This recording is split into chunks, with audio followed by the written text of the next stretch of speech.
Welcome to Bigfoot and the Bunny. This is a couple's journey into the mysterious, the unknown, and the paranormal. I'm your host, Chris Carr. And I'm your host, Kristen Johnson. Together we are Bigfoot and the Bunny.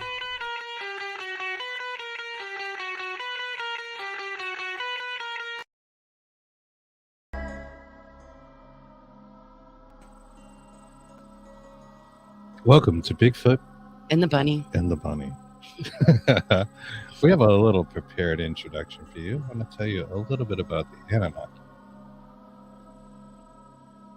The Anunnaki, or Anuna, were a group of deities of the ancient Sumerians, Akkadians, Assyrians, as well as the Babylonians. In the earliest Sumerian writings about them, which come from the post-Akkadian period, the Anunnaki are descendants of An and Kai, the god of the heavens and the goddess of earth, and their primary function was to decree the fates of humanity. It is no secret to our listeners that the Anunnaki gods supposedly created the missing link between primitive man and modern man as a way of forming a race of slaves through hybridization. It is no secret that many consider these gods to be aliens. The slaves, or humankind, would create idols, small statuary, that they worshipped as if the clay were, in fact, the actual gods. The Sumerians, Akkadians, Assyrians, and Babylonians all performed sorcery, and magic that is not dissimilar to the magic and witchcraft often performed today. The ancient people often looked to the sky for celestial omens that could reveal the Assyrian king to be in imminent danger or portend fortuitous circumstances in war. Magic could also be used to combat the negative actions of ghosts, demons, and human sorcerers, as well as protect against the curse, like the Akkadian Mamitu, that resulted from unknowingly committing a sin, thus losing favor in one's personal gods or goddesses. The responsibilities of the Mesopotamian magician could come under the umbrella of a number of specialties that we might refer to as magical, scientific, medical, literary, and religious, for the ancient sorcery was part of the daily life of people. The ancient people also used more modest clay figurines as a means of guarding their homes. Found at a number of Neo-Assyrian sites, clay figurines were made in the forms of gods, animals, and hybrid creatures. These objects were deposited in boxes beneath the floors of homes in locations believed to be most accessible to the malevolent spirits. Corners, doorways, and other permeable thresholds between the human realm and the underworld. Since this level of earth was thought to be more vulnerable to malevolent spirits, ancient Assyrians in particular conversely used the space to insert representations of benevolent spirits made from clay to avert evil. Figurines of dogs in clay or bronze were also deposited beneath the earth, and in some cases they were inscribed with explicit instructions to act on behalf of the persons for whom they were carved or cast. Dogs in particular were associated with healing goddesses, notably Gula, the Great One, who is often addressed as a great physician. Gula was often invoked in healing rituals and incantations, and the image of the dog was emblematic of her protective and healing presence. These were necessary because true evil existed in their worlds. The human body was also considered susceptible to harm from demons and other malevolent forces, so various adornments were created as a safeguard to such events. Small pieces such as amulets depicting the demon goddess Lamashtu, who attacked pregnant women and infants, and pendants of the ferocious wind demon Pazuzu, who would later gain fame in the Exorcist movies, would have been worn by a person as a form of portable protection. These amulets show in miniature the creatures whose powers the amulet was meant to deflect. In the case of Lamashtu, her image was often surrounded by depictions of ritual offerings and an incantation appealing to the powers of the beneficent. Thank you, gods, bless you. possibly to neutralize the harmful effects of this vicious inducing demon. As we know, similar traditions have carried through from every culture, from every corner of the planet, be it the ancient Incan demons or the indigenous people of North America, and the star people and the ancient Egyptians and the mighty gods of India. People have looked to the celestial heavens, knowing that there is something else there that meets the eye. Sometimes looking after the civilizations, sometimes looking to destroy or even just torture them. So we hope you appreciated that. It was sort of an experiment. Yeah. We're Bigfoot and the Bunny. I'm your host, Chris Carr. And I'm Kristen Johnson. And we have a special Sunday edition. Hey, I'm so excited. Comments for me, please. This is going to be so cool. Yeah. Yeah, we're going to get our comments up here and say hi to you guys. Hey, Johnny Mariner, how you doing? Hi, Johnny. Stephen Woodward, hey, Steve. Owner of the Paranormal United Network. How you doing, buddy? Good to see you. Bob Burnell, what's going on, pal? What is happening? Joshua Dixon. Thanks for the shout out the other day, Joshua. We really appreciated that. Mm-hmm. That was awesome. Very much so. Thank you. Courtney Peterson. Hello. Hi, Courtney. Thank you for being patient with us. We have an amazing show. Really, truly great friend, our brother from another mother, as we often say. He truly is. He is like our family. Has joined us. It's ufologist, demonologist, Nathaniel J. Gillis. And we're going to bring him right on right now. What's going on, buddy? Hello there. What's going on, guys? Love and miss you guys, man. It's good to be back on with you. It's been a minute. We love and miss you too, man. Yes, we do. And people may have seen that picture in our ad. Yes. It was a night we were just out raising a little bit of heckany is in there. Federal Hill. On Federal Hill. That picture is so funny. Serves the finest foods in Rhode Island. Hey there, Enoch. Hey there, Debbie. How you guys doing? How you been? Man. A lot has gone on since we last got together. Yeah. When was the last time? Was it last year?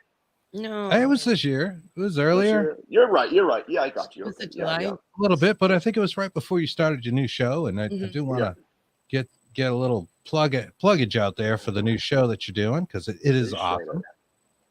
I hope so, man. It's unique because it's almost like giving a new lecture every week. It's difficult, right? You have to keep the information flowing and fresh and unique. And a lot of research. Yeah, man. It's an hour, 2-hour show every week, and it's like you're on the spot. You got to talk. Yeah. It's not an interview. You know what I mean? So it's tough, but it's going good. Thank God. It's called the Ghost Notes, and you're doing that with Rex from Leak Project, right? Yes, sir. Every Thursday night at 9 p.m. And the other night, my subject was the hybridization program in ufology and how the roles that they've played throughout history regarding that phenomenon. So it's been interesting. Last time I did that show, I've had tons of women and even men come forward with their stories confirming the research that I'm doing.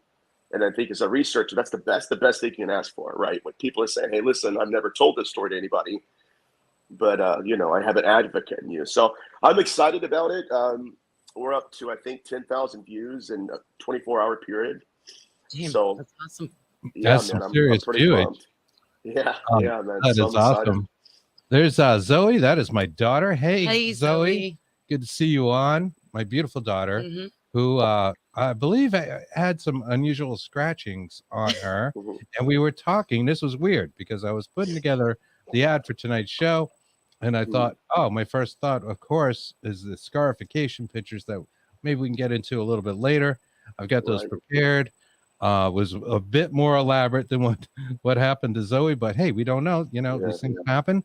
And glad you're watching, Zoe. Enjoy. I think you're really going to enjoy this. Our buddy Greg Koss. Hi, Greg. Hey, what's going on? And Raymond. All right, let's get right to things. So the Ghost Notes you're on, I think it's mostly Thursdays, right? And it's on Leak Project. You guys are familiar with Leak Project. I wanted to get that out there. We'll revisit that and let people know before we're done. But it's good stuff. It's awesome. I appreciate it, man. It's it's kind of makes me emotional sometimes when I think about it. Like my very first show ever was Coast to Coast, And now it's literally, I have my own show on Elite Project. It's kind of like, there was a day that I didn't know anybody. I didn't know you guys, and I was just kind of a lone ranger / researcher, just doing my own thing. And now it's like, it's kind of blows my mind, man. I'm real humbled by it, and just glad to be with you guys. I miss you all. We need to go to Federal Hill again soon and tear that place up like we did at Constantino's. 3 different entrees at the same table. You know how we do it. I love that story. Yes. No one eats like demonologists. No, I don't know what it is, man. But we don't understand it. Guys we know that are into it, it's like they got an inner demon that's just hungry. It's hungry all the time. It's just, you're gonna feed me. So much food and so fast. It goes down. Stuff I'm like, people chew. Gluttonous, man. We were gluttonous. What was it? Chicken parmesan? Oh, yeah. It's lobster ravioli. It looks like a tuna fillet or something. This giant thing hanging off. Oh, it was incredible. It was so good. It is good, but for goodness sake, chew your food. But anyways, yes, we always have a good time, man. It's good to be with you guys. I'm excited to get into the research. There's a lot to cover. Absolutely. So tell us where your research is taking you. I know you and I talk about it offline. We all do, but you let our audience know, like, what's new. Maybe walk us through what how it connects to where you started with this. I think above all else, in antiquity, we did encounter entities that were handing down information to us, how to perform certain rituals, how to get in contact with them. And my question is, how did they know that? How did these beings know how to create amulets, right? And so it's almost like we're dealing with interdimensions, which, so it points to the fact that these beings are still working in some source of like high magic of some kind. And that we're learning that more and more as we get into ufology, the abduction phenomenon, incubi and succubi case studies. So whatever we're dealing with, I believe it is a direct threat to us. It's not lovers of light, as we both talked about many times. And the case studies, the data certainly suggests that. And that's where I'm at with it, I'm researching it because there is a message that just seems to be coming through the kind of the mainstream and even underground, they're just here to help. They're just trying to help us out. Right. And in some cases, maybe that's true, but you can't just discount the whole phenomena as like a positive thing. Right. And that's what I was talking about on my show the other night. And admittedly, the topic of discussion on the table was pretty disturbing. I went to case studies of my own, women that I've worked with, families that I've worked with who have suffered from the phenomenon. And my basic statement to everybody who's watching is, listen, it's not okay when these beings abduct women and inseminate them. You cannot romanticize trauma. It's not okay. And so there is a great deal of human rights on our part that are being just completely obliterated, right? And for them to do what they're doing. And so that's where I'm at right now, trying to understand the hybridization program. What I've really been looking for is victimology. You understand what I mean? Mm-hmm. Their victimology, because if I get into their victimology, then that will lead me to their pathology. And so those two are intimately connected. And I think that somewhere in the darkness, I'll stumble onto a revelation that'll hopefully add value to the research. But those are the two components that I'm most after right now. Excellent. Now, when you say hybridization program, what do you mean by that? So this program has been occurring for thousands and thousands of years. It's not a modern phenomenon. We may have modern researchers who just started their research in the 60s, but it's been going on way beyond that. The hybridization program is essentially when a woman is abducted, or even in the book phenomenon, an entity manifests to her in a dream and inseminates her. She is pregnant with a fetus. About 4 months later, she has another encounter with the entity. Next thing you know, the baby's gone. It's taken. We have case study after case study after case study. And just recently, even my cases, where women thought that it was a dream encounter. They thought it was just a nightmare, even virgins. And until they go to the doctor and have surgery, and the doctor asks them in no uncertain terms, Why is there fetal tissue here? Why do you have scar tissue? It looks like you've given birth, or you've at least incubated a fetus, right? That's the hybridization program. And so the idea, at least in modernity, with a lot of these researchers, is that these ETs are cloning us, or they're adding DNA to us, and so there's kind of a mutation in us as a species. I think it's even darker than that, but I think that's a good foundation to operate off of. Absolutely. One of the questions out there in the audience, I think, relates directly to this. And Johnny asked about, is this connected to cattle mutilation? And it's often thought that, the reason why the cattle mutilation occurs is that they're trying to change the genetic structure of the cows for something that may be of their gain. Is it the same with people? I think it is. And I think because I am a proponent of the single field theory. So I think it's a single origin. I think these are all the same beings. They're just wearing different masks. They're doing, performing different roles. But when we look at cattle mutilation, it's the same phenomenon in the sense that Skinwalker Ranch, we have cases where they've caught these entities on film where they're completely invisible, and all we're watching and all they're watching is the cattle being mutilated. We cannot see the entity, but we can see the actual cow responding to the entity that's there next to it.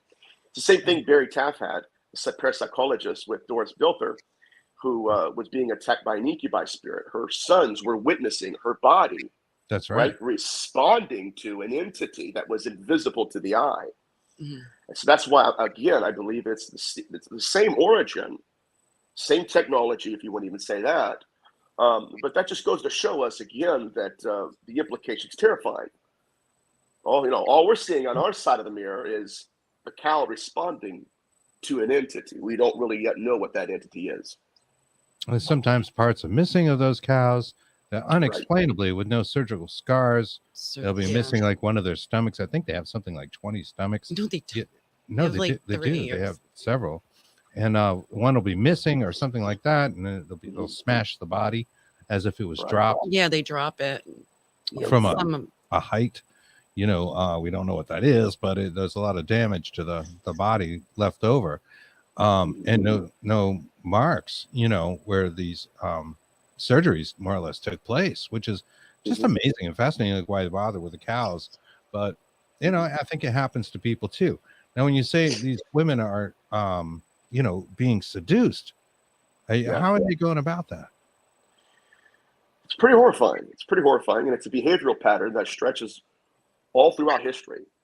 It's not a modern phenomenon. There are cases going on even as we speak. The classic abduction account essentially is that an entity that will appear to a female in the image of a lover, a husband, somebody they've already been intimate with, and it will use that role, literally pluck a memory out of the mind and step into it, use that image of that person to manufacture consent within the woman and then inseminate her. Like I tell people, I had a case study in India. A young lady she had said she had 7 different partners throughout her life, and the entity had manifested in the image of every one of them. It's incredible.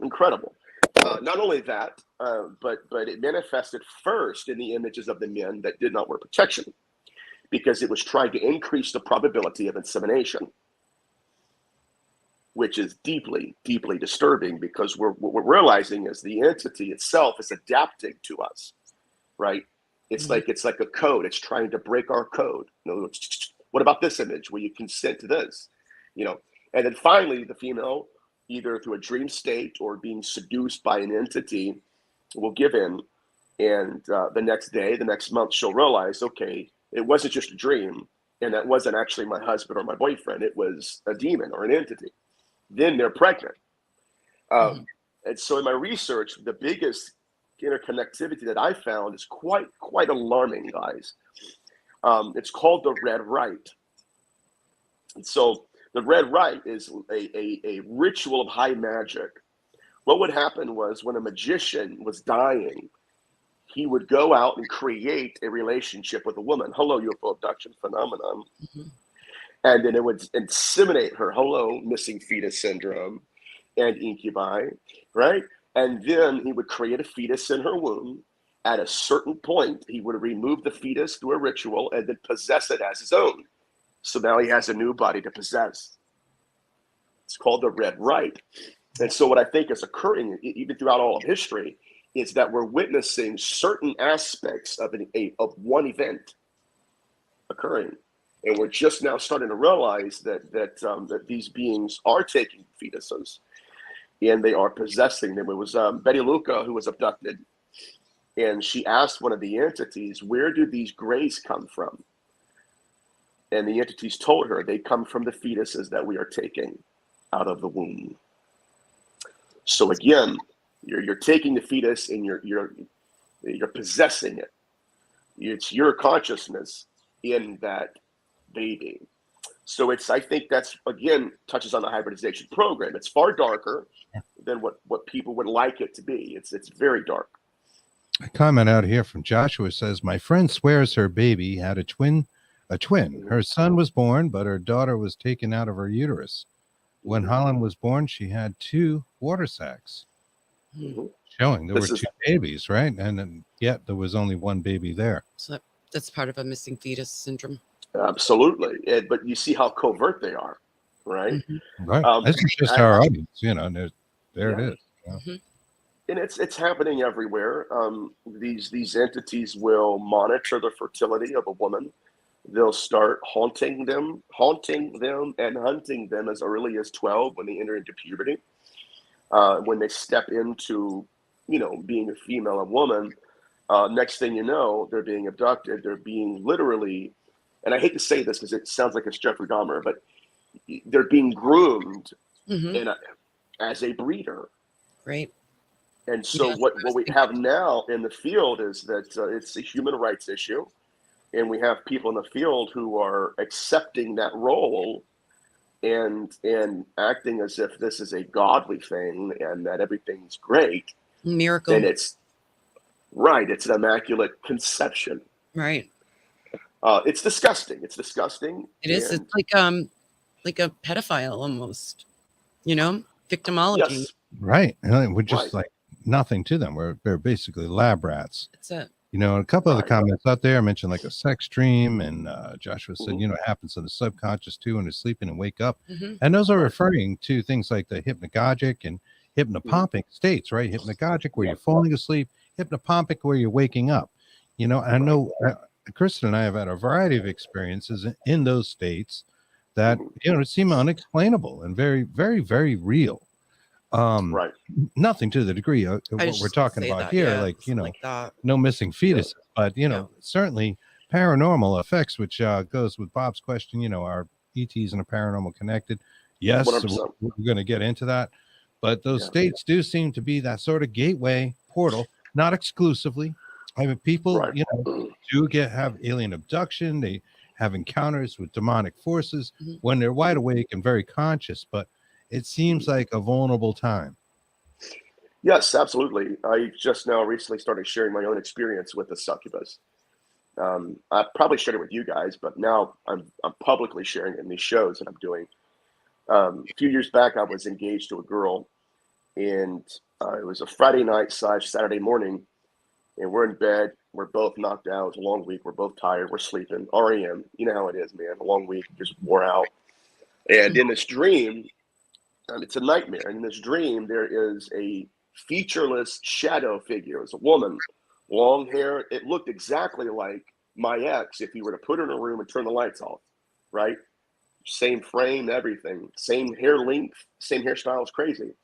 And in the dream, she's straddling me, and I'm fighting her. Like we're engaged and like just try to push her off me and everything. And I've been in this field and long enough to know when it's a spiritual attack. I knew it was. It felt like it. And what was terrifying for me is usually when you wake up from a nightmare, there's nothing left. It's a dream. It's over with. You may be terrified still, but there's nothing there in this reality. However, that wasn't the case that night. When I opened my eyes and my eyes adjusted to the darkness, that entity was present with me and on top of me. And so this is fascinating. It transcended 2 dimensions. One was the dream state, the other was reality. Oh my goodness. And so when I looked at this entity, I'm like, I could barely see it. I'm patting my fiance. Is this you? Is this you? Is this you? Please tell me it's you. You know, hey baby, is this you? And she leans up, looks at me and goes, what are you talking about? When that happens, this entity puts one leg over, looks at me like this, and just fades off into the darkness. So now this gets into what are dreams exactly. Are dreams reality, or is this reality? And how are they using the dream state as a portal, right, to enter into this world? This is why a lot of demons in antiquity were called dream demons, because it wasn't that they would just show up in your dreams and make it a nightmare. They would often, and more often than not, they would induce you into a dream state and then step into the dream they just induced. Right. No, you can tell I'm starting to feel better now. Yeah, totally fascinating. You know, and science does not have a good explanation for these states. They don't have a good explanation for sleep, period. But one of the things I brought up on our Thursday show with Dr. Michael Lynch was about these states and how science is treating them.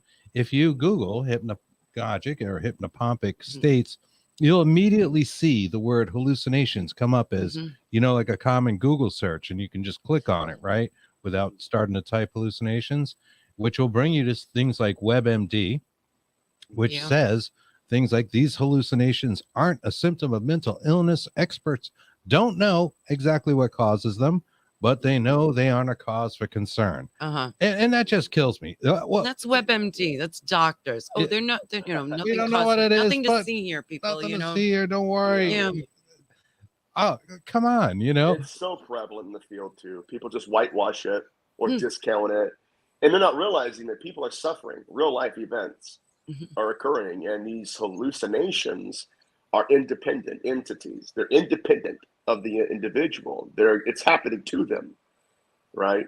Right. And I think that just goes to show you how we like to kind of play things down and sweep it under the rug, because many people don't want to admit that humanity, for the most part, is ignorant regarding this phenomenon. You know what I mean? But you know, that was my experience, and I've had case studies in my own research and my own work where especially women seem to be the majority of their victimology. Even through biblical antiquity, ancient prehistory, women were their focal point. Women. And I think that speaking as the hybridization program and the dream states, all of these are tools that these beings are implementing to use the woman as a mortal portal. Right. And it's troubling. I don't like it at all. I like that. That's some good terminology there. What were some examples of say, biblical or ancient examples of the phenomena? Joanne Scurlock wrote an academic paper called Baby Snatchers. She was talking about Lamashtu and the male counterpart to her. And what we saw are historical records and ritual bowls and pictographs of women who were pregnant. And during their pregnancy, they were experiencing an entity. They called it Lamashtu. An entity would descend down upon her in the middle of the night and stare directly into her eyes and then take the baby. Missing. Literally, it's gone. And so what began to take place, this is really sad because it tells us where we are, groping in the darkness. What these women started doing is they would create a second face and wear it as a necklace, a second face right about here. So in the hopes that when they go to bed at night and as they're sleeping, when that entity crawls into their bed and looks into their eyes, that they'll look into the decoy face and not their actual eyes. So meaning the next morning, they still have their baby inside of them. Wow. That's what she does, the baby snatcher. To go to those lengths to do that, it's really scary. Very terrifying. Yeah, because again, we don't know what we're dealing with. And that was just literally the best thing they could come up with, and it still didn't work. But again, this looking into the eyes behavioral pattern is not new. It's not foreign to the literature. Like I tell people, the Apocrypha of John, it's a commentary on Genesis chapter 6. Same thing. They stared into the eyes of these women as they inseminated them. So there's something involved with either the optic nerve, like David Jacobs says, or what, like I say, behind the eyes, the brain, the medial frontal orbital cortex. There's something in the eyes that they can hack into our brains with and create a visual optical performance where what we're seeing is what's not really occurring to us. And it's a lot really of sense. breathing. I mean, when people look each other in the eyes, there's a feeling that you get instantly.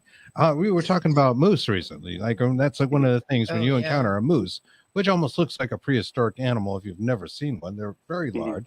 They can mess you up. Yeah. They say don't look into the eyes of the moose. There's just some kind of connection is made. Slowly brain to brain, creature to creature when that occurs. Yeah. Even gorillas.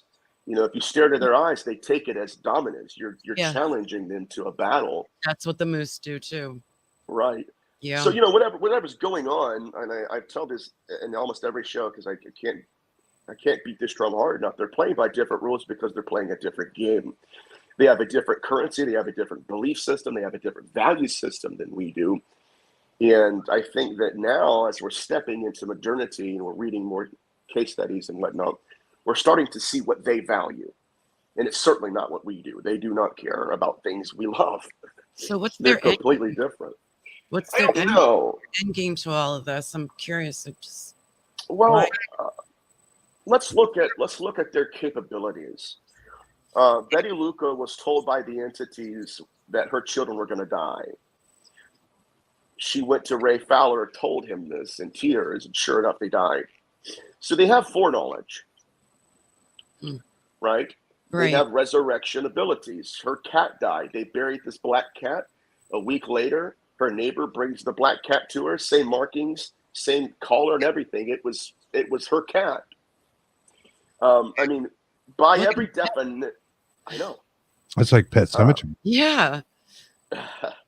So their characteristics, at least what they like, their abilities, it does fit into the blueprint of what our ancient ancestors considered to be demons. Not that they are demons, but in terms of shared abilities, they do share the same capabilities as what we would consider to be demons. They know when people are going to die. They've told people this. They've threatened death. We have case studies where one gentleman was in almost a fatal car wreck. He leaves his body, and out of body, he meets these entities. And these entities tell him in no uncertain terms, your body's dying. You have maybe an hour. And your doctors can't fix you. We can. We'll put you back into your body and you'll live, but you got to become our prophet and do what we want you to do. No, that's so hard sell right there. What do we do? Right. Are they, are they the creators of death? Good question. Are they, okay, so look at it this way. In the hybridization program, we've always focused solely on the fetus aspect. We've never even asked the question of if they're actually harvesting and hatching consciousness to take. Exactly. Right. So it's not just necessarily about the physical body of the fetus. And I think when we talk about things like cattle mutilations, a lot of times, the insinuation is maybe there's something they need to come here, something they need to fix in their own physical bodies, whatever that may be, to be here. But when we're talking about the fetus missing, there's another aspect, and it's consciousness. What becomes of the consciousness? And consciousness really is kind of like the soul in a way, right? It's kind of the thing that it makes us more than just a collection of cellular, puzzles, if you will, putting them together and walking around. And I've thought about it that a lot, Chris. I mean, if you're literally creating a fetus and then waiting for the consciousness or soul to be in it, then that means that when you're taking the fetus, you're taking the consciousness too. Right. See, we've always thought that the baby is dead and then they take it. What if that's not the case? See, everything's on the table here, and we've got to pay attention. Sure. Most I mean, it's like a definitely. classic vampire movie, really, if you look at it, because I mean, that's what happens, right? And you look at an old school, say, Vincent Price movie, which we love, these kind of movies, you know, they go and they're almost hypnotized and mesmerized, you know, and they seem to lose their consciousness. They're no longer the person they thought they were. They're now, you know, working with the vampire or sorcerer of that town, you know, and just have no mind of their own or will, which seemed like a big fear in that day, you know. Yeah, possession does play a role in that, and I think that we need to clarify what possession is. A lot of people in the field, they think, you know, they look at possession through a Catholic lens, as if they're, you know, that's the only kind of possession that's ever existed, and that's not true. There's other, you know, monotheistic religions that have their own take on it. But possession, and this just gets into another topic, you know, possession has always been the commandeering of consciousness, where I have to take you, put you aside, and then possess your body, right? And so I think that if we get into these ancient texts, even the book phenomenon in the 16th century, it is the missing fetus syndrome. But we were never taught that. You know, getting back to the dream demons, these entities were manifesting to women, inducing them into dream states. And the woman is confused. I think it's just a dream, which makes the consent aspect of it easier because, hey, listen, we'll have a good time. I'll wake up the next day. It's just a dream. That's it, right? Right. And that's the propaganda that they like to promote. It's just a dream. It's not a big deal. However, the women the next day would wake up and consciousness would now begin them. They would have different memories. This is fascinating. They would have shared memories. And so you would have somebody who says like this, I remember being in Paris. I remember it, but I've never been in Paris. And so that entity that stepped into them it was almost like you had a war of consciousness going on where their shared memories were occurring. So the woman would essentially say, I have memories of experiencing something that I never experienced. What they were doing is the memories that they were understanding came from the entity that's possessed them. Oh, this is good. It's fascinating, right? It is. And then as they're wrestling through going through the archival records of, okay, what do I remember being, this person? Because that's not you. That's the entity's identity. That's the entity's belief system. And so both consciousness are in the same body. Now, it progressed. So not only were these women possessed by consciousness, but they were also pregnant with a fetus at the same time, to the point that they were going to the exorcist, and the exorcists were performing what's called the lavouche. It's a pregnancy test where they would go and they would check the pulse of the possessed woman, and there would be two heartbeats in the same body. Two pulses in the same body. And when the consciousness left them, so did the fetus it had possessed. So again, this speaks to it being more than just a missing fetus syndrome. Literally, and I tell people this all the time, they're using us to self-replicate their species. So their species, not ours. Right. Yeah. Right. They're not doing it for us. Yeah, no, certainly not. And if two consciousness can, in fact, inhabit a body, well, there's a way for them to move about, and certainly move about our society. I had a small experience in this. I don't really talk about it on the show. I don't even know if I talked to you about it in private, but I can tell you it's a very real thing. Kristen knows. And well, it was short-lived. And I mean, we're talking about a half an hour all told. That feeling, it's a scary feeling. And you are not totally in control of all your thoughts and actions. I'm surprised he was aware of it at the moment too. He was aware of it. So that's good. He got very, very angry. I wanted to leave and hurt people. There's other things that went along. It was very, very serial killer. Like in retrospect, it reminded me of what a serial killer may feel like to do the kind of damage. And I didn't hurt anybody. Nothing bad happened. It was all no, it's just self.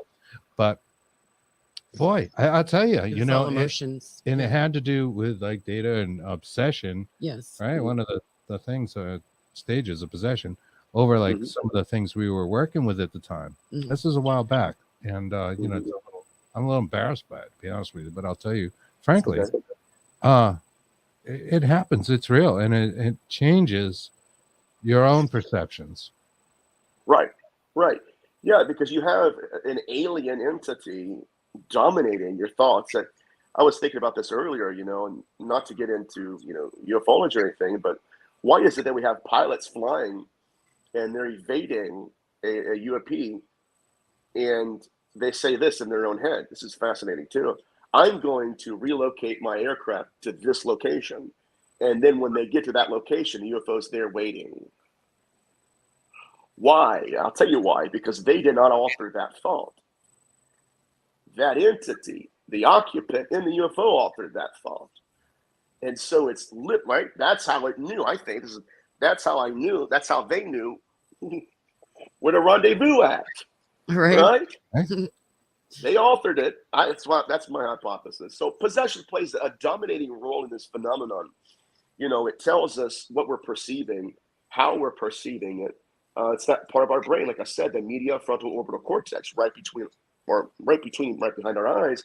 It's that portion of our brain that tells us that movies, the theater, whether or not what we're watching is real. Right. Mm-hmm. I think that plays a great role in possession cases where I can trick you into believing whatever I want you to believe. Right. And that's scary. Manipulation. With all this going on, you have to wonder what the government standpoint is on it and what gets pushed. And Greg Koss, our buddy, put out here, he asked why would they have shared their technology, and he followed that up with, wasn't there a trade-off government-wise?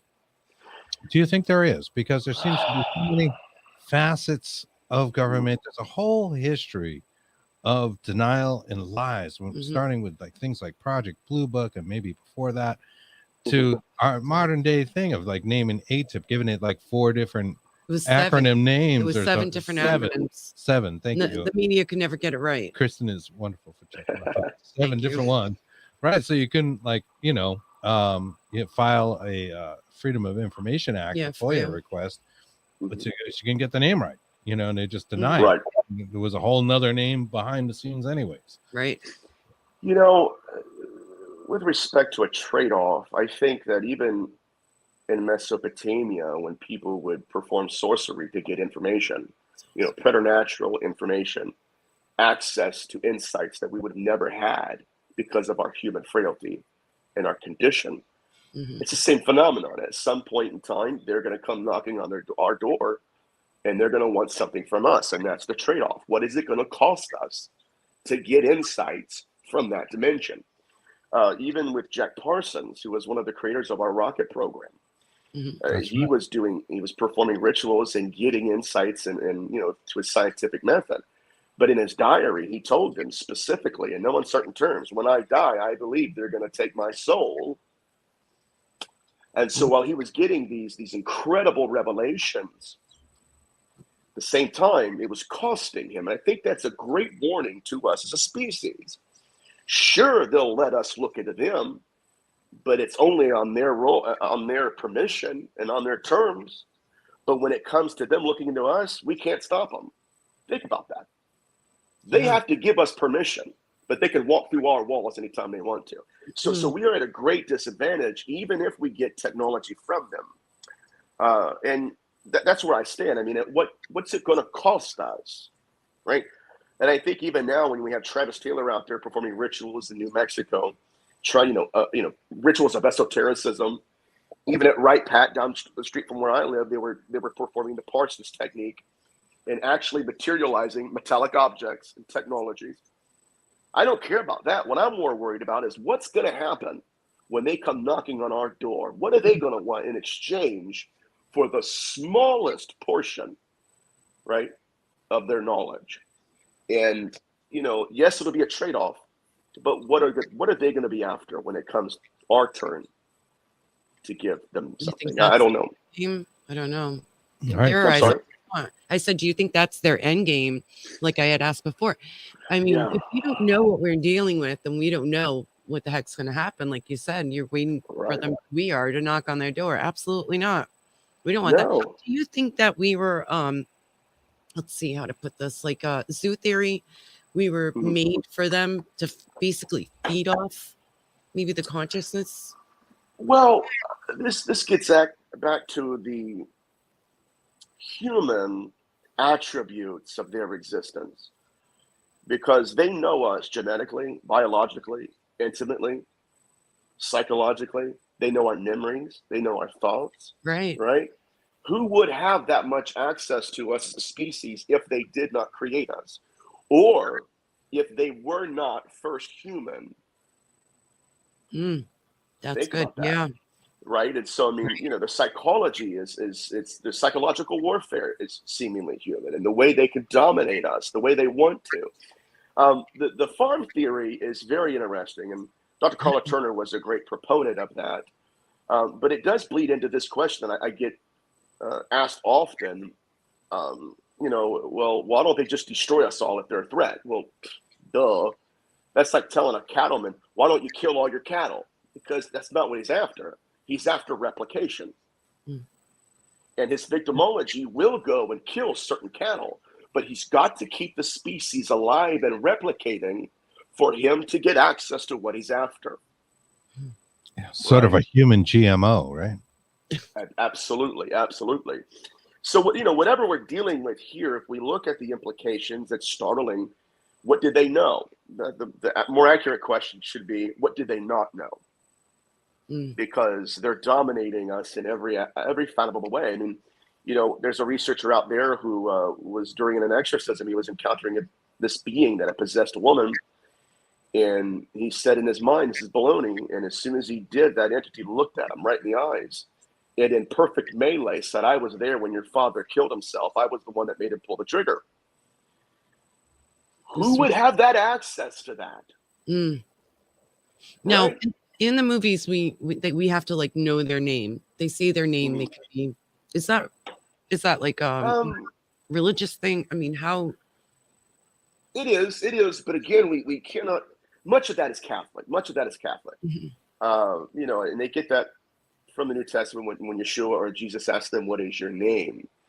But that is a reference to the book of Isaiah, chapter 65, where Yahweh mentions necromancers. And it's a prophecy. And he says, I will name you and I will number you, and you'll bow down and worship me. And so that's why when Yeshua or Jesus steps off the boat to the Gadarenes, he fulfilled this prophecy. The person comes to them possessed, he's a necromancer, possessed by these entities. What is your name? He names them. And then they said, we're legion, which is a number, which he numbers them. Incredible. Incredible. So whatever they are, it does seem to be that they have their own belief systems, they have their own values, and they know us intimately as a species. That's where we're at. We can call them demons, but it's still an incomplete answer. Right. And that demon word has been used for a very, very long time, dating back to these sort of Anunnaki times or Mesopotamian or what have you, and is carried forth. And now we're looking at it, and it's the same phenomena that we're seeing there that we see in these kind of uncontrollable forces in ufology. Right. And I think that people need to realize the role that these demons played in antiquity, like even with Pazuzu. This is fascinating. That entity originated through an amulet. So what happened was, if you had a haunting or had a malevolent spirit in your house, you would go to an artificer of metal, a blacksmith. And what they were doing is they would say, I want you to create me a Pazuzu. And they would create a metallic image of a deity or an entity. They would then take that metallic image, place it in their home. While they're in bed at night, that entity, this is going to blow your minds, would crawl out of the amulet, out of the statue, and into this dimension. Oh, wow. Oh, my goodness. goodness. So again, we're looking at mortal portals here. And I tell people all the time in my lectures, especially dealing with belief systems and how these beings operate, because the Pazuzu, in order to exist in this world, it had to mold the mind of that individual long before that individual molded Pazuzu as a statue, right?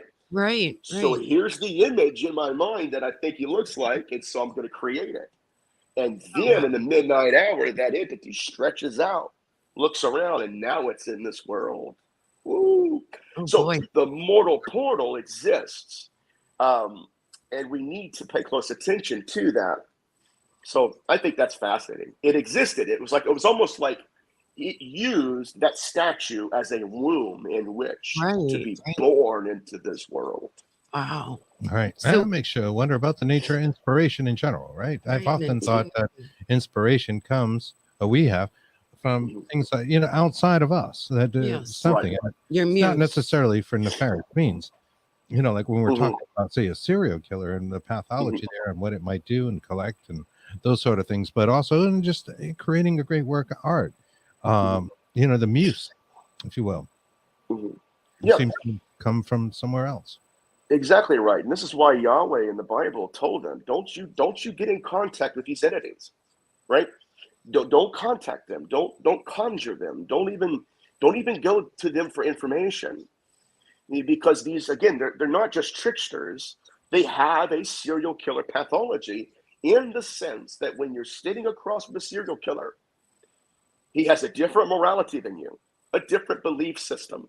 And at any moment, he can turn into a predator that you've never seen the likes of before in your life.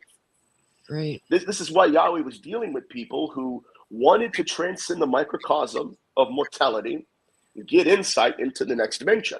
What was happening, and even now, and what's always happened, is, again, you'll contact them, or we'll contact them, and they'll allow themselves to be accessible to us. They'll give us tidbits and propaganda. They'll tell us propaganda, and they'll give us illusions and fallacies. We'll believe in all those things. Meanwhile, something is working on us. Something, it's not just that we're experiencing them, but we are being experienced by them too. Right. And so Yahweh said, how did you cut it out? Now, this goes back into Edward Kelly and John Dee. Yes, they had access to an Enochian language. Yes, they had a beautiful handmaid in the mirror. However, when that entity told them to swap wives, and they did, then that entity completely did a flip, a 180, and laughed at them, and then shut all communication off. So Right. It's more like for his pleasure, Right. Or Right. amusement, what's or really going on? maybe to feel the Exactly. human experience. That's another angle Right. too. You wonder about that, and as far as like possession and what it is like. Maybe this 3D world, matrix, whatever it is, does appear to be sort of like a playground, like riding a roller coaster or something. Like, hey, come in here, and this is what it's like to be human. I'm used to not having this, and the idea of linear time. It might be such a different concept that it's a thrill. Or maybe there's some thrills. That's very interesting. Yes, sir. Let me throw this at you real quick. This is a subject that I'll probably talk about on my show next week. In antiquity, there was what was called ghost-born illnesses. Think about that. So the idea was that the disincarnate, when they possess someone, that the person they're possessing will carry the same illness that person did in their life. All right. That's why in exorcisms, the first exorcists were physicians, because when they're performing their rituals, right, they're not just cursing the spirit, they're cursing the illnesses that spirit has created in that individual, right? And then when they remove the entity, the illness leaves with it. This is a whole nother level of research. Yeah. It's a different game in a way. Yeah. Right. So, again, are we dealing with the disembodied? Are we dealing, which I personally believe that. Because I believe they're formerly human, and that they're in the afterlife, and they're using what they've learned in the afterlife against us. That's my hypothesis. That's interesting as well. Yeah. No, it's good. It's good. They've always been here, at least as long as we have. So, it makes sense that they were us once. That certainly is a possibility for sure. It's just weird. When you do these sort of paranormal investigations and research, you come across a wide variety of things, and then they're not, as publicized, not necessarily all evil. A lot of them are positive beings, or maybe trapped beings, or misunderstood. Maybe it's their own memories that are keeping them held in this sort of in between place. And we also have the ability to talk, with the deceased that maybe come back with a good message or something like that, where it's like a relative or something. We certainly hope so. I think our problem is like, what's the filter, right? Like, how do we know? Right. Greg says, I'm sure glad I have my guides. And I totally agree with you, Greg. You know this. And, I'm into spirit guides. I love this concept, but yeah, exactly. We are. I got to stop that. There could be something that talks to me in a very similar fashion. And how am I to distinguish between, correct, this being a relative, right, or something that maybe has ill intent? Right. Who's wearing that mask as a role to step into. And even more terrifying, guys, let's think about this for a fleeting moment. If it's not my dear Aunt Edna, how does it have access to her memories, her language preference, and her belief systems? Think about that. Dear Aunt Edna's deceased, but this entity knows everything about her life, can pick out a memory and talk to you for hours in her language, use the same terminology, same belief system. Heck, she'll even talk about the recipes that she used on Thanksgiving. So if it's not her, we have a significant issue that is a profundity to a T. What? Yeah, we agree. Exactly. Stepping into role. Stepping in a role, and maybe they're pulling it from us, right? This information, we've got it all stored here, and like you said, in the frontal cortex, staring in the eyes, and we don't even know what we're looking at. Right. They could be looking into our soul, as they say, a window to the soul is our eyes. There might be a reason for this, right? There's a question, that we have, because it's like, how do they know our names? We don't even tell them our names when we go in. It's the first thing happens normally all the time. After we walk in there, first thing we do, they say our names. We're like, okay, and we're not even talking to them yet. So it's weird. It's very weird, and it happens in almost every place. So how do they know our names? So we haven't introduced ourselves, and then right there, hey, Kristen, yeah, blah blah blah. You get that a lot. And why? I don't know. It's because we're open to it. We don't know why that is. That's but what we think. But we think they have to be taking it from us somehow. There's something they see. Maybe they see a whole timeline of our lives. Maybe our past, our present, our future are all kind of combined into one, I don't know, kaleidoscope of things that they can look at, sort of like a Viewmaster. Click, what's the next picture? There it is. That's a good point. It points to the fact that they don't have to hack eternity to have this knowledge. All they have to do is hack us. Yeah, that's very true. That's very well said. It's just like with that one researcher, I won't name him, but he talks about that. They knew when my dad died, that entity could have very well was just pulled that memory out and then used it to beat him with, abuse him emotionally. But again, everything's on the table. I think that demonology is an incomplete answer to an already incomplete question. Do I believe that they're extraterrestrial? No, I think that they've told us that. But they've also told us, they're demons. They've also told us they're angels. They've told us they're the deceased, right? The scariest thought that I've been having as of late is, what if there is something in the shadows that's playing the role of everything else, but it's not? Like, we literally have yet to have a vocabulary to articulate what that is that's dwelling in the darkness. That's terrifying if you think about it. It is. It really is. Absolutely. Totally agree with that. And, as far as them being extraterrestrial, one of the more interesting things that has come up on the show and others that I hear is like, all right, if we have these UFO sightings all the time, and I think Steve Merritt, great paranormal researcher out there for many, many years, says this, why do we not see them leaving, coming and going? Why is there not a super highway, coming from outer space to our inner space? And while some things might come through, there are sightings every few seconds being reported. I mean, I'm sure a great deal of them are explainable, et cetera, et cetera. However, there seems to be so much more phenomena than you see, traversing our atmosphere. The math doesn't add up, right? So, kind of like you were saying, they're already portal or here, right? There's some portal, and I don't like the term, but it's again, but we're looking for correct vocabulary. We are groping in the darkness as a species. But I always tell people, man, like they're present with, but absent from. Yeah. And it's a dichotomy. I got it. But hey, listen, that's not the best explanation. That's where we are. You know, and I'll tell you what keeps me up at night is it's not the unexplainable things. It's the things that they're doing that I've given a prosaic explanation to. It's the phenomenon that exists and we have an answer for it. That's what I'm worried about, because what if that's not what we think it is? What if it's them? Right? And we're just giving it a prosaic explanation and moving on because, hey, it fits the bill, we're done. Exactly. So whatever we're dealing with, you know, it has a profound amount of control over us, our perceptions of it. And so right now what we're doing is we're in a sifting mode, or we're sifting the propaganda that's coming out.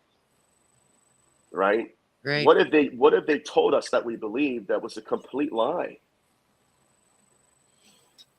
What are your thoughts on Skin Rancher? You know, going there, bringing up this very point. Yeah. You know, there are people who say, okay, you know, the money, $22 million given by our government, Harry Reid, to Bob Bigelow, you know, to like investigate Skinwalker, and they really turned up nothing. They were apparently faking some reports, blah, blah, blah, nothing going on. And then you talk to the next person, and it's like, whoa, there's all this stuff going on. What's it called? The Dino Beaver? Dino Beaver, right? Reports of the Dino Beaver. You know, silly things. The dog men smoking cigarettes. Yeah. Yeah, I'm just Well, I think both or two things can be true at the same time. Do I believe that there was a lot of propaganda coming out of there? Absolutely. Bigelow was telling people not to dig into the dirt because it triggers the phenomenon. Come to find out, he did not own the mineral rights to the property.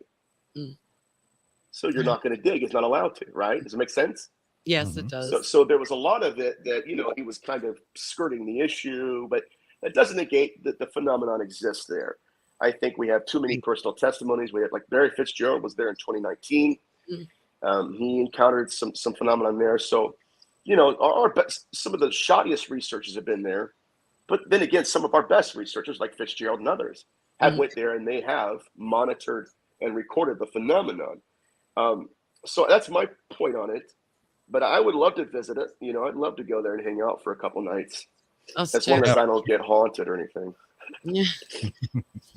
But it's just weird how it just like you said, the propaganda just came out with like, and then that one book, and it was from I think I sent you the link, Kristen. It was from about Skinwalkers from Washington, something like that. Yeah, it was just how it came out. George Knapp and some other guy did it, and he was a scientist there for Bob Bigelow, and he's just made things up. And people are now, they're running with it. And I'm like, dudes, you know, stuff. Even the authors are saying that stuff was made up. So, you know, it's not the first time that's happened in the field. It is. Right. You know, it's not, but I mean, like, Beaver, come on. The Dino Beaver. People are running with it. I'm like, no. I like the sound of that. Yeah. All right. You know, Can't go through a show. You know, it's a common element in the field. I mean, even as an academic researcher, you know, at a university, they're going to want to be financed. You know, they need financed. And so sometimes people may cut corners, but at the end of the day, what the university is going to be financing is their research. So there is a there, right? It just may not necessarily be as, you know, wild and theatrical as what they say. Right. Yeah. Or maybe it's worse, you know, and they're burying it. Yeah. It depends on the people there. Yeah. Joshua Dixon said he's blind. I don't understand. Are you really blind?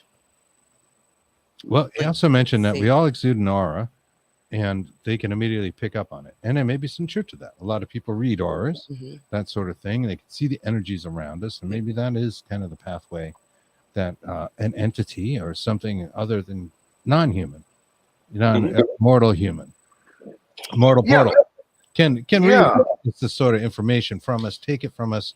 I know there are reports of abductees saying aliens actually told them, like, you know, I am showing you myself because I am pulling it from you and your memories and what you expect me to look like. it's almost like a permission-based thing. You can take a group of paranormal investigators, put them in a quote-unquote haunted house, and 10 people are standing there. 3 of them see the apparition on the stairs. The other 7 don't even see it. It's almost like permission is given to, all right, I can see this, or they had some kind of quality about them that they were open to that frequency, if it is, or vibration, to see that apparition. Yeah, and this gets back to the single source hypothesis. They're all the same entity, they're all the same phenomena. Because even in ufology, Dr. Colin Turner had a case where a family of like 4 or 5 people were in a car on a highway, and the highway stops. Everybody's looking up at this UFO hovering above the cars.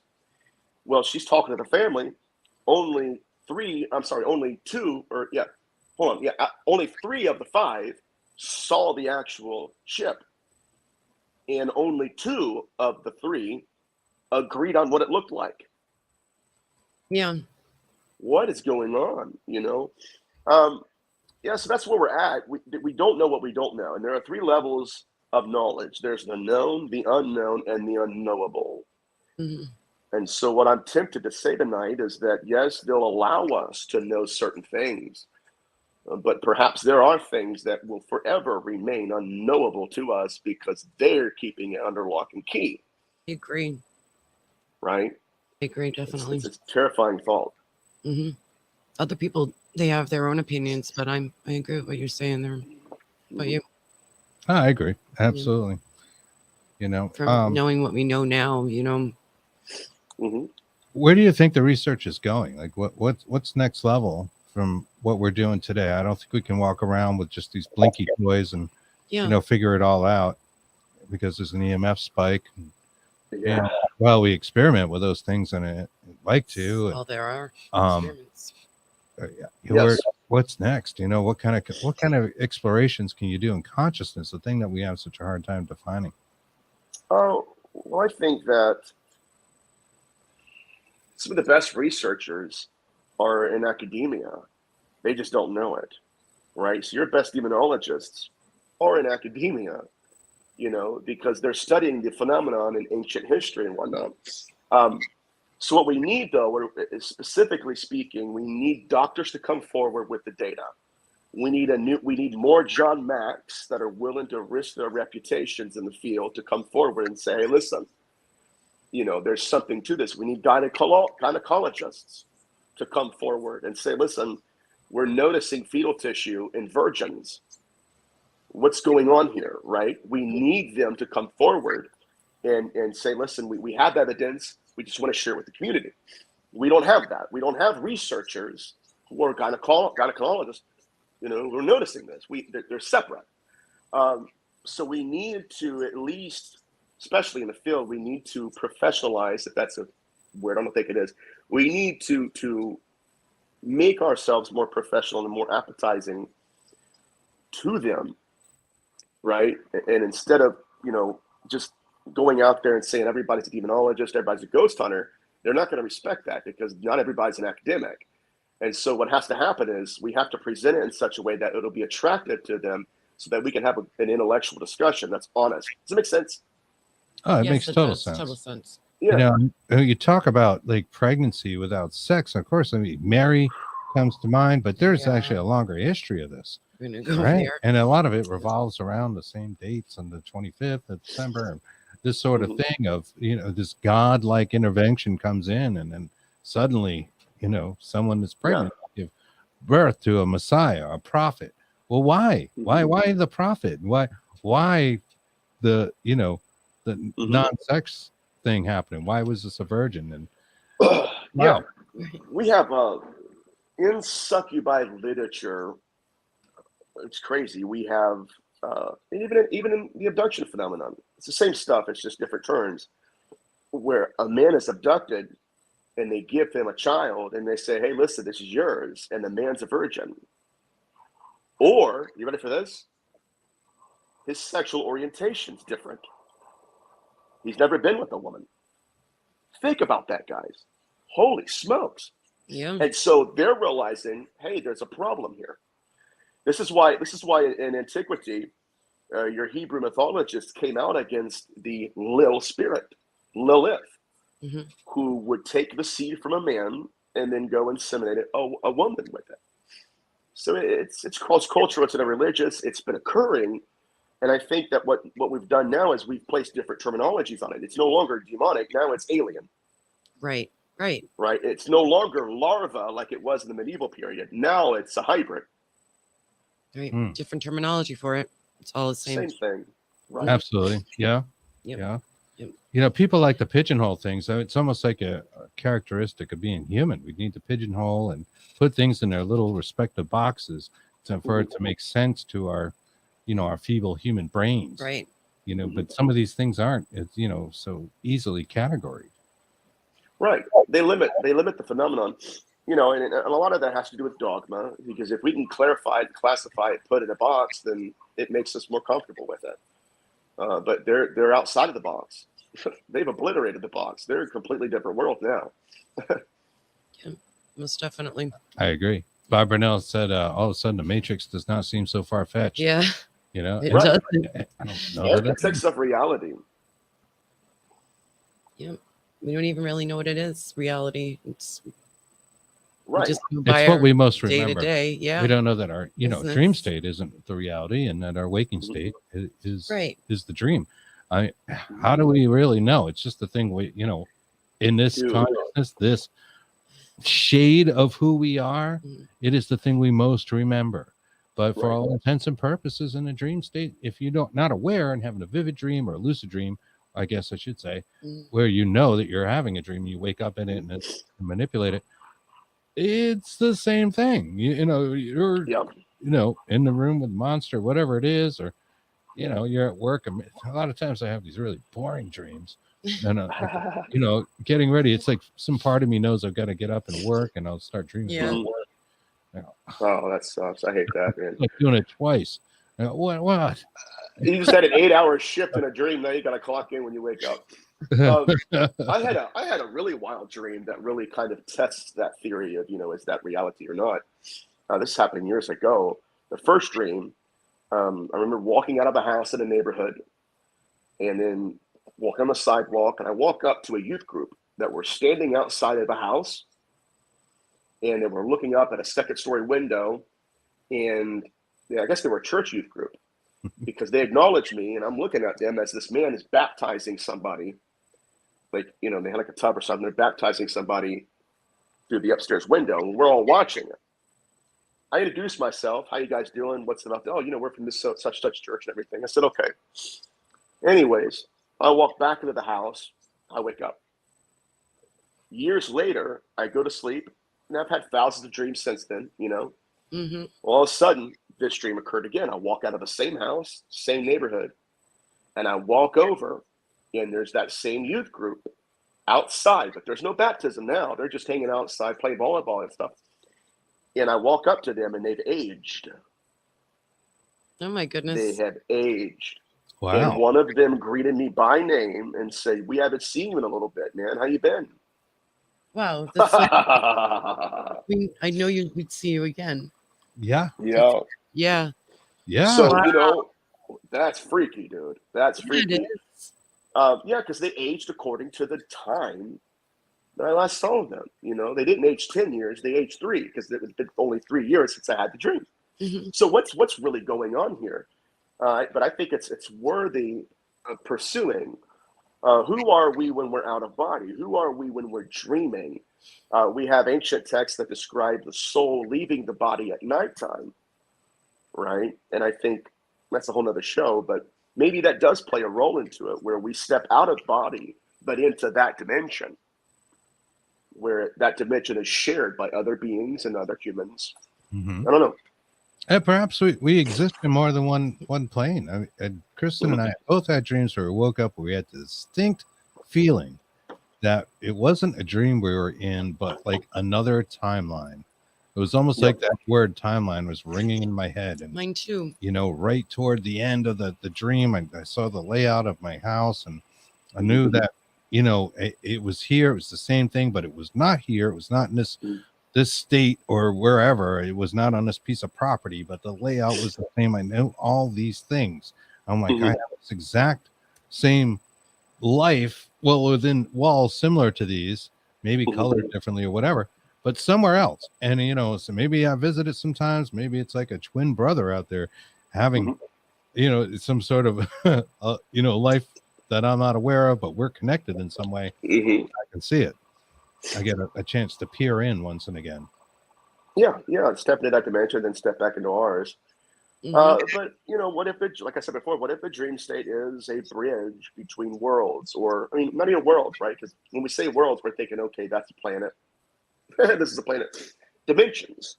You know, what if it is a room that's right next to ours?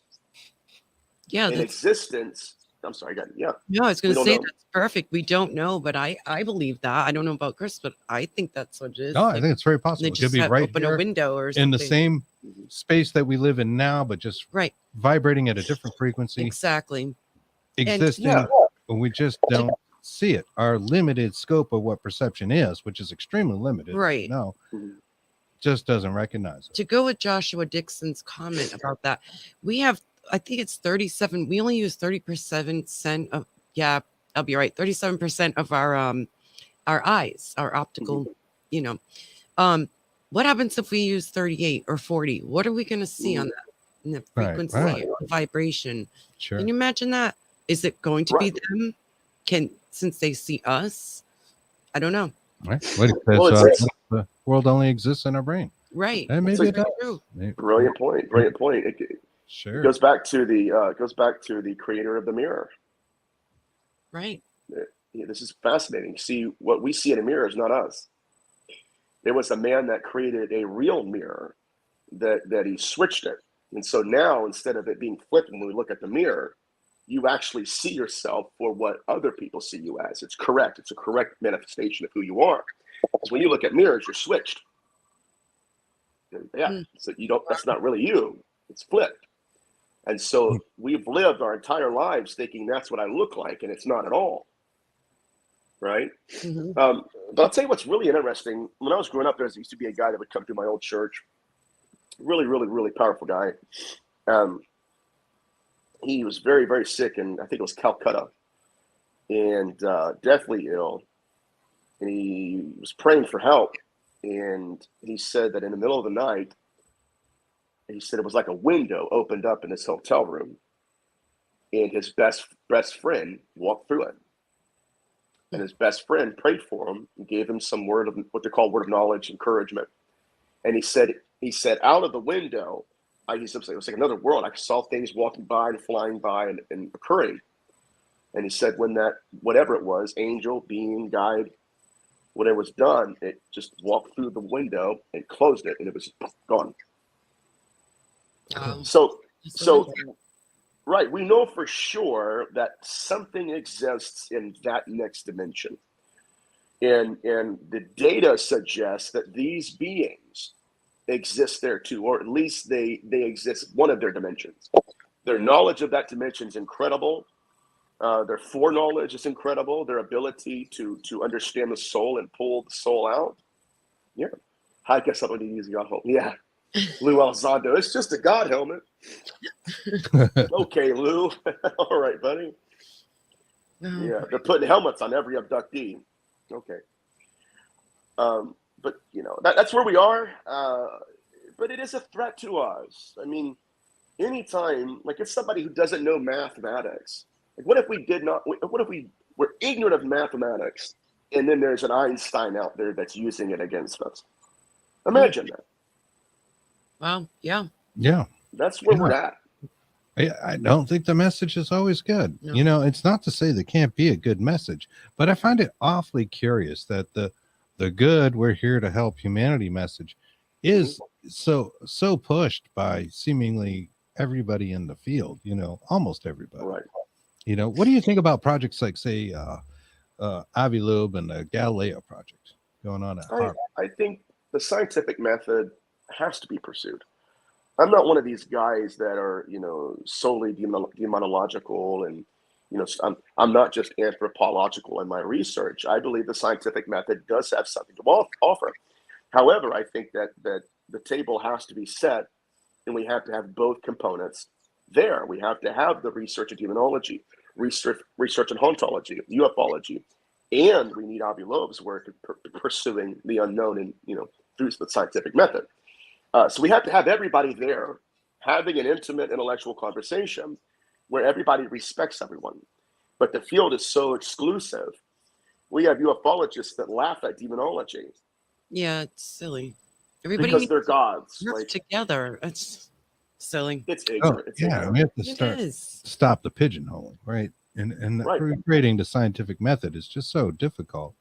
And that's where, parapsychologists start to look down on the paranormal investigators, and they're looked down within their own realm.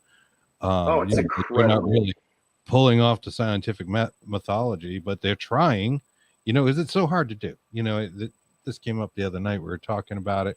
We've got this skull there behind us there, and I've got a giant magnet in the thing, along with some crystals and certain things to take phenomena, give it the opportunity to maybe just experiment, see if it can play with it, do something with it, expound upon it. And our data showed that night that it did seem to do that. And it did it in this sort of wave-like fashion where EMF would just blow out for a little while. Yeah. We started to hear voices in that when that was happening. We had other devices around it recording these kind of waves coming out, and then it would shrink back, and then we wouldn't hear it like a come burst out, and you'd start hearing these whispery voices that were not us.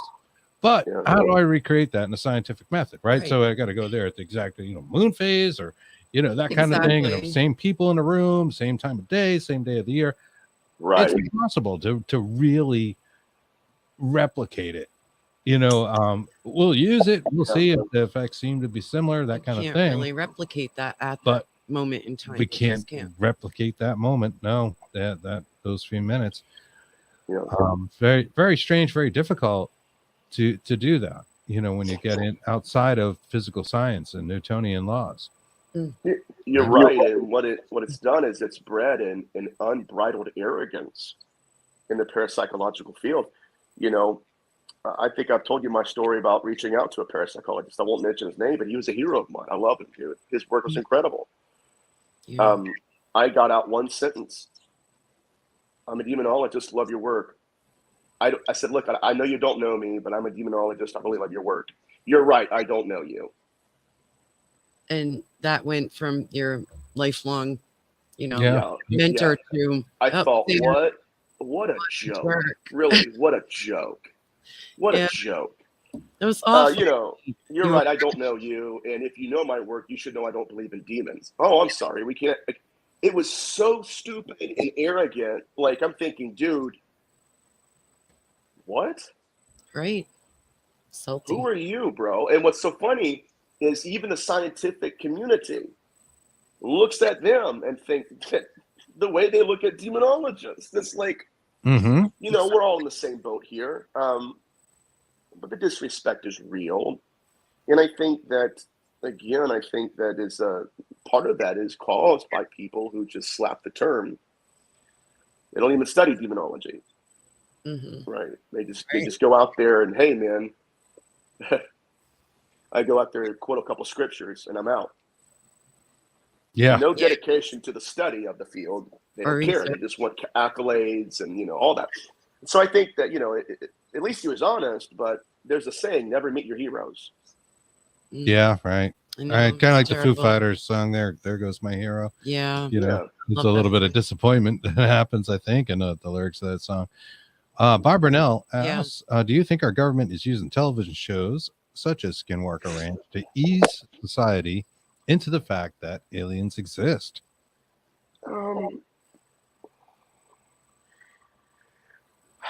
I know that there are certain shows that push their own narrative.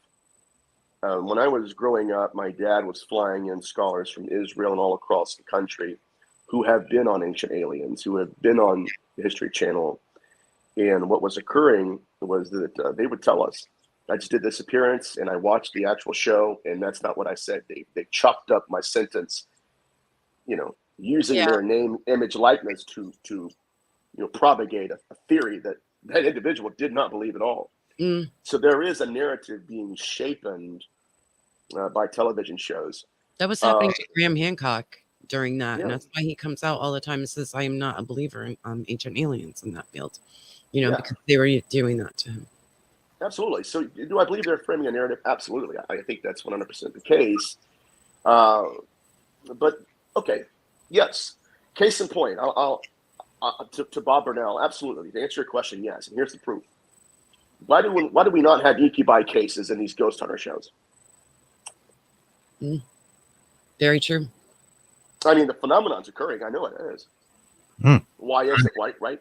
Why is it always, you know, like just little, you know, oh my God, there's a bump in the night. And we got a couple voices that growl at us.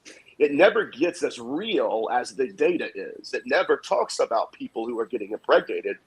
It never talks about the remote viewer that I give you a picture of earlier today, because there are dimensions of this reality that are too dark for television. And if it's too dark, they're not going to educate you. They're there to entertain you. Right.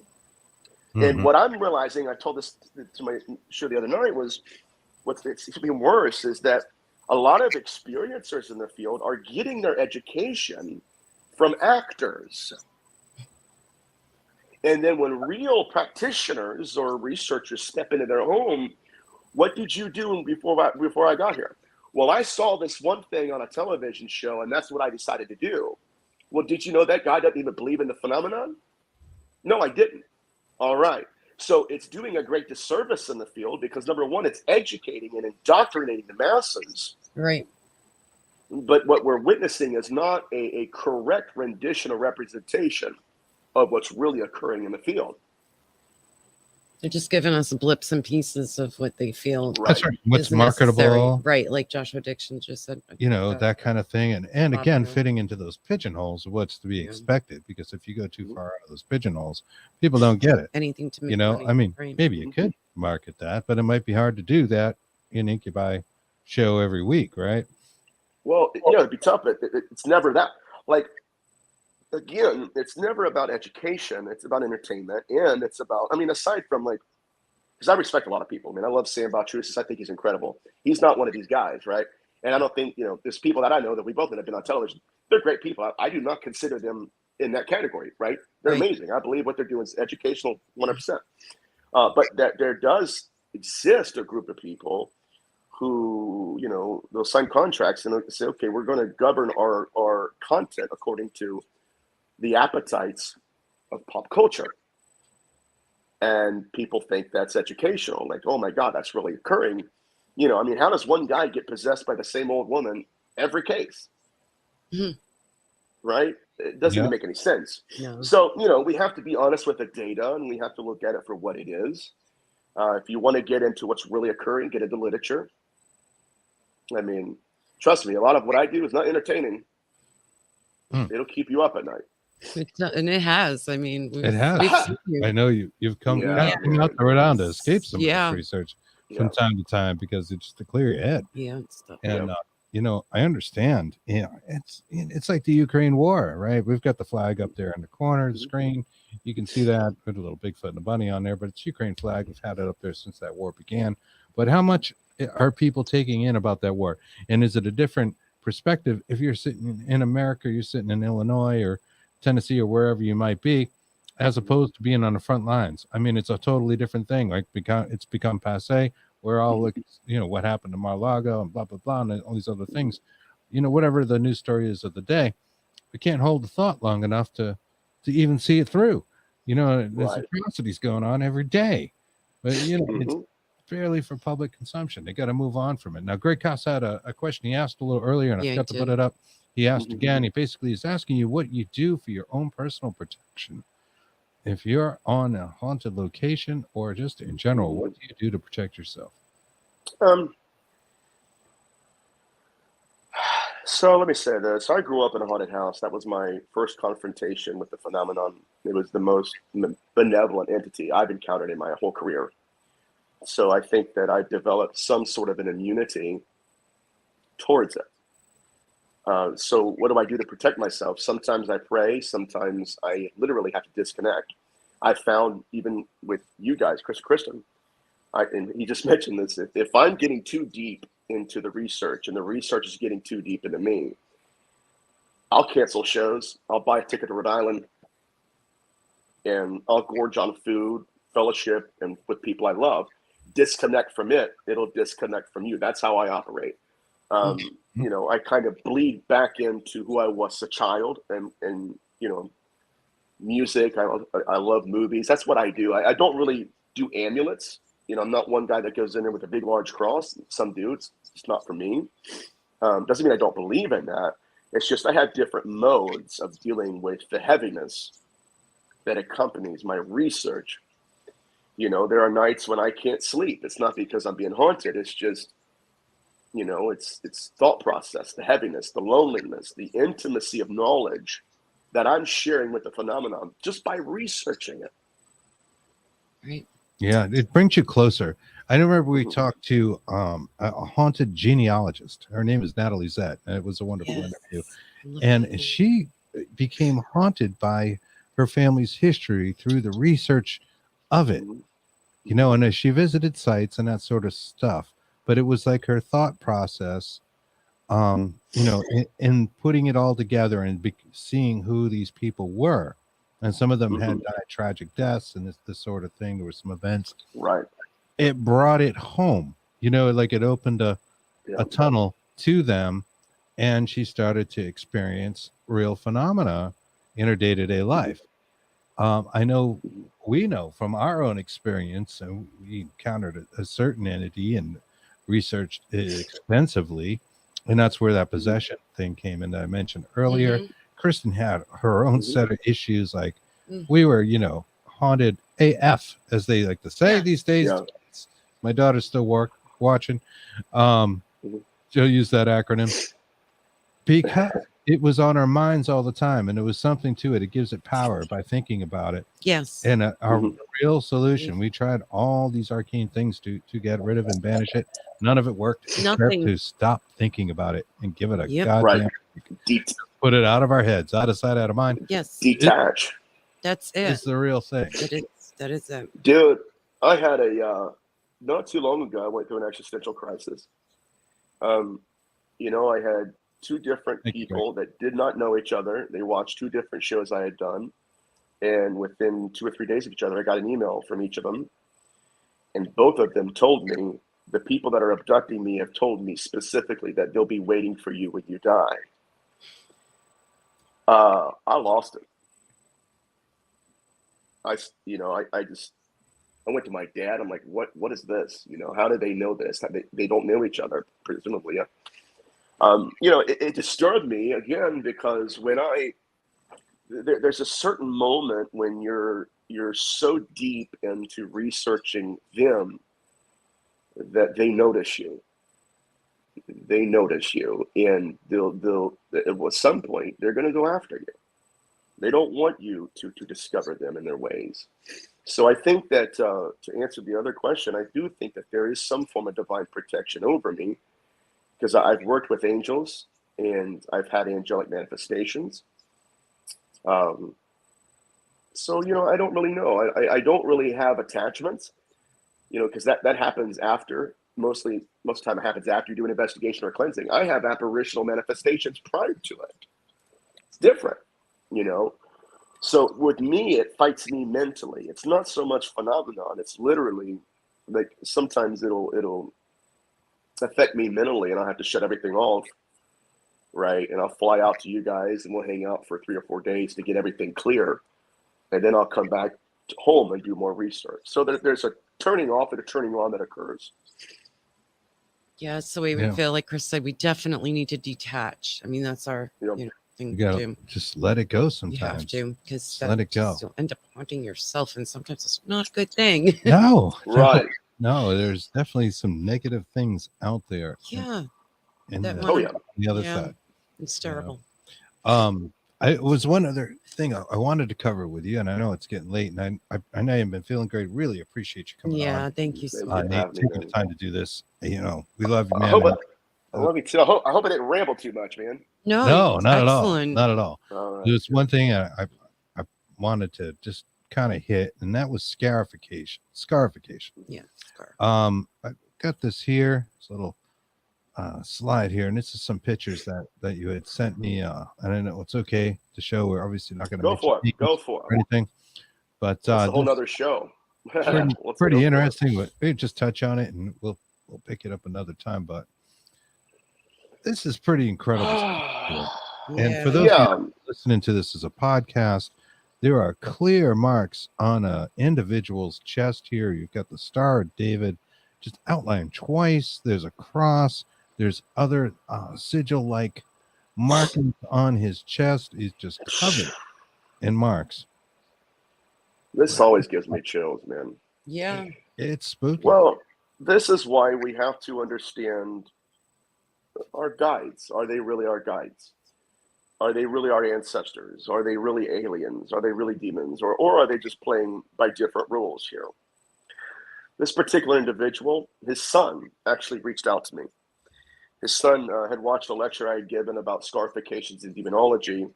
I had mentioned how Father Sinistraria of Amino was discovering scarifications and symbols underneath people's eyelids. And so I went into that a little bit. And finally, he reached out to me. This guy did and said, hey, listen, can we set up a time to talk on the phone? So I did. He told me a story. He said that my father was a renowned remote viewer, and he would leave his body and he would meet with his guides. And by all measures, it was an out-of-body experience, near-death experience, and an abduction.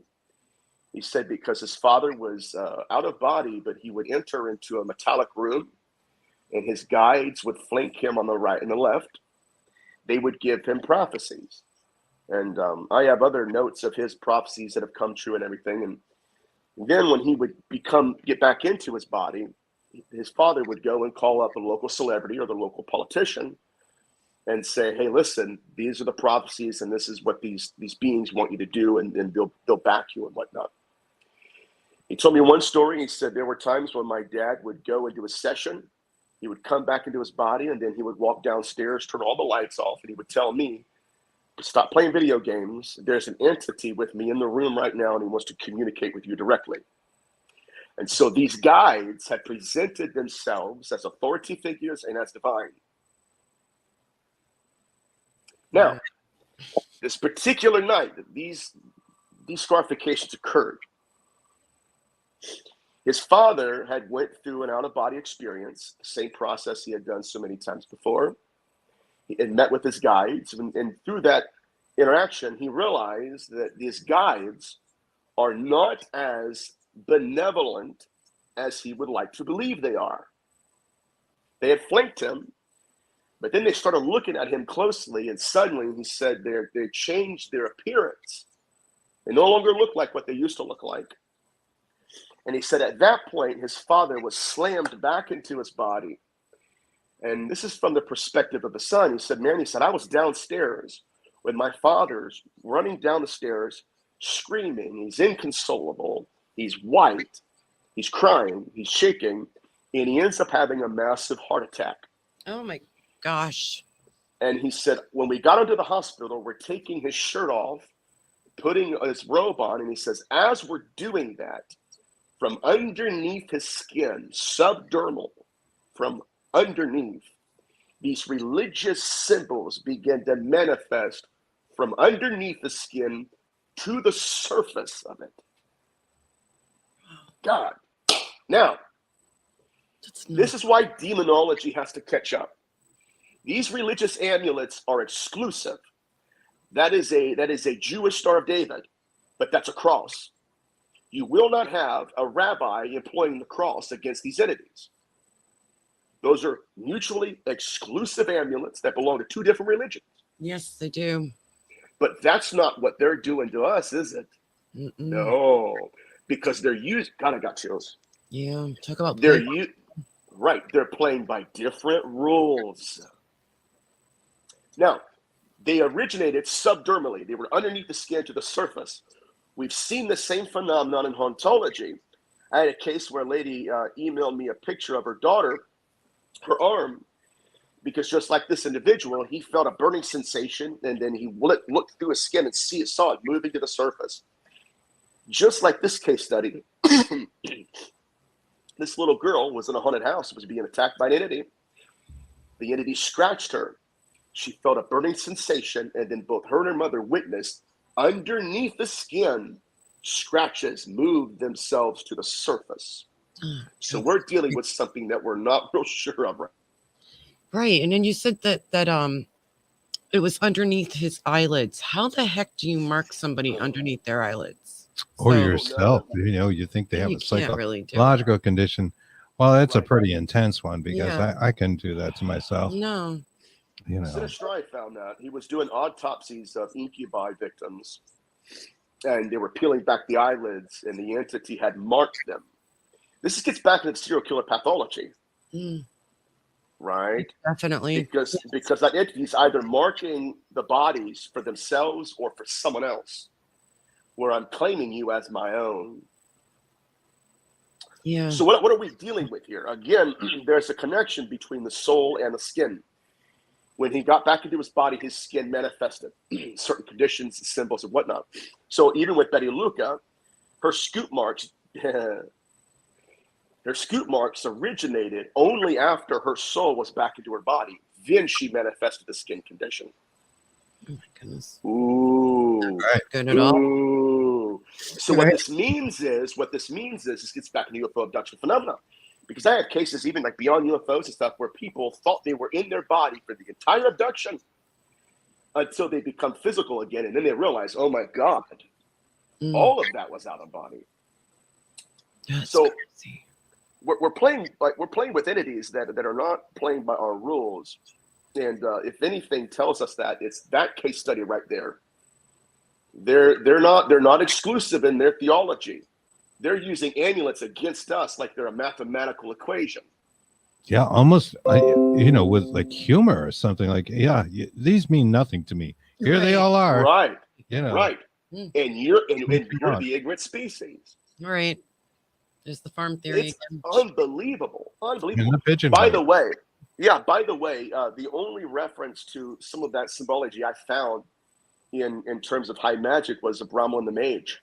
Abramelin the Mage said that only angels employ those specific amulets. He called it angel magic. Yeah. Whoa. Wow. I'm excited. Yeah. It's terrifying stuff, but this is way deeper than, hey, I got an EVP. Exactly. Of course. This is way deeper. This is there. I'm telling you. There's something out there in the darkness, and it's not fitting the bill of what we think it is. It's completely alien to us without being ET. Yeah, it's and when you mention that too, Abramelin the Mage, that ritual, harkens back to Crowley and Jack Parsons and being, a Thelemonite, being a Thelema. Very interesting stuff. And it's been explored, some of it before, by people like Crowley, trying to push the bounds, like what is out there and what are these things. One of the first images we have of something that looks like a gray comes from Crowley. What's his name? Oh, Lamb. Yeah. He's a homunculus. Yes. Homunculus. And that comes. Yeah, it gets back to the golem. In the Bible, there's a term for uncreated potential. And so in the Hebrew language, even Adam, as the embryonic manifestation of man, they called him a golem because he is the potential. And so that's why when we get into the fetus, the missing fetus syndrome, the fetus itself would be considered a golem because it's something that is limited in its potential, and the potential is stopped, and then it's taken. So the homunculus is the golem, and the golem is the fetus. Same phenomenon. Right. There it is. Yep. Greg says it's one of the best shows you guys have had. Nathaniel is unbelievable. Thanks, I need my flak jacket. Thank you, Greg. It's safe. I was going to type. We need tinfoil hats too. Woo! So agreed. Joshua said he agreed.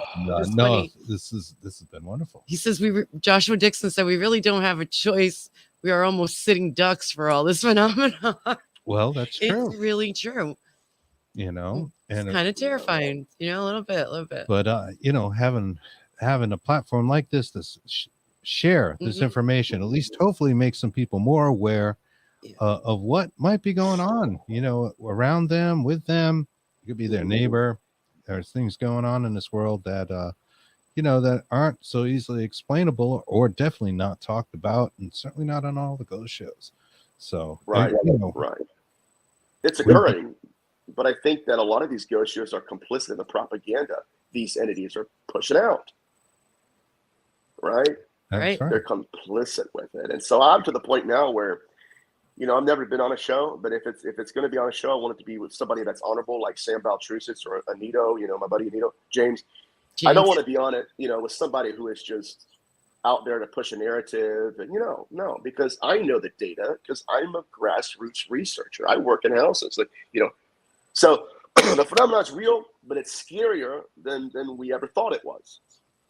Way deeper, way darker, and we need to catch up, because demonology in and of itself is incomplete. But that's my rant, man. Yeah, and these are bigger subjects in particular shows. So this has been fantastic. Yes, thank you. And as always, we've loved having you on, and I feel enlightened. I feel like a smarter person. Yes, having this conversation. That's good. That's the goal. I feel great. This is awesome. I've learned some good things. So I want to thank you, and I want to thank everybody in our audience, Greg, Bob, Joshua, and everybody else who's joined us, Courtney, everybody out there. It's been a lot of fun. Yes, it has. And super enlightening. And I just love it, man. I love it. But thank you again. I know you weren't feeling that great, so thank you for taking the time to help us pull this off. And we look forward to hanging out again. Yeah. Oh yeah. Getting over to Federal Hill. Let's go do this. Getting our I wish I could do that right now. Fly out right now. If I was a billionaire, we'd fly out and go get some Harry's burgers. To you at some point. I'm starving. You got a steakhouse near you that I've seen the pictures. Oh yes. Which one is it? I forget the name, but there's one that you go to on occasion. They got steaks, and it's like half a cow sitting there, and it looks so. Oh, that's Smith & Walensky's. I think so. Yeah. Yes, that was a $248 steak. What? That's all? Yeah, dude. Yeah, that's incredible. crazy. Well, I'm gonna start putting aside a few shekels for that. Yeah. Piece of Oh meat. yeah. Dude, I love you guys so much, and I can't wait to see you guys. Thank you so much for having me on your platform. I gotta have you guys on my show and introduce you to my crew, and it'll be a blast. Absolutely. And before we go, let's talk about that real fast. We had some people asking, and they might have missed the front of the show. The ghost notes. Where can they find it? How do they come see you? And what's the best place to find Nathaniel J. Gillis? So I have my own YouTube channel under Nathaniel Gillis. I'm up to 2,000 subscribers. I have a playlist of all of the interviews that I can find on YouTube. I think it's up to 77 now. So if you want to go back into the archive and watch it, I'm all over social media except Twitter. Under the same name, Nathaniel Gillis. Look me up on Facebook and Instagram. My show, The Ghost Notes, is every Thursday night on the Leak Project channel. So you have to go to the website. You can listen to it. And then it's up to Rex when he puts it on YouTube. But you can catch it live every Thursday night at 9 p.m. Eastern Standard. And that's when, instead of it being an interview, I'll just shoot from the hip, and I'll give a presentation. And sometimes it's informative. Other times I'm they've all been good, man. And they do eventually make it to YouTube if you're not subscribed to Leak Project, but do check that out. And I think you get more too if you subscribe. There's more things that, besides seeing it earlier and sooner, you get some other bonuses as well. And your YouTube channel is awesome. And I did notice, because I happened to be on it today before the interview. I wanted to check something out that we could talk about. And I was like, wow, look at him. He's over 2,000 subscribers. So that's great, man. That's awesome. You're killing it. Blessed, and we're proud of you. Yes, and we are. We're psyched that and humbled by your presence. So thank you so much. Grateful. Love you guys. You're awesome, man. Love you back. Back. All right, I'm going to play out a stream. Bear with you. We're going to wrap things up. I hope you guys enjoyed that special Sunday edition of Bigfoot and the Bunny. It's been a lot of fun. Yeah, it has. And thank you all for joining us. Yes, thank you. Because on this kind of short notice on a Sunday night. We'll see you guys again soon. We'll be back on Thursday with Dark Horse Paranormal, and next week with Bigfoot and the Bunny on Saturday. I think we're moving the times out. We're only going to go 6 to 8 on Saturdays. The Bigfoot and the Bunny. Rather than 4 to 6 in Eastern time. Just because I think it'll be more conducive to get more of you guys out here. All right. But that's all we got. Convenient. Thanks everybody again for joining us. Thanks again, guys. We'll see you soon. Bye-bye.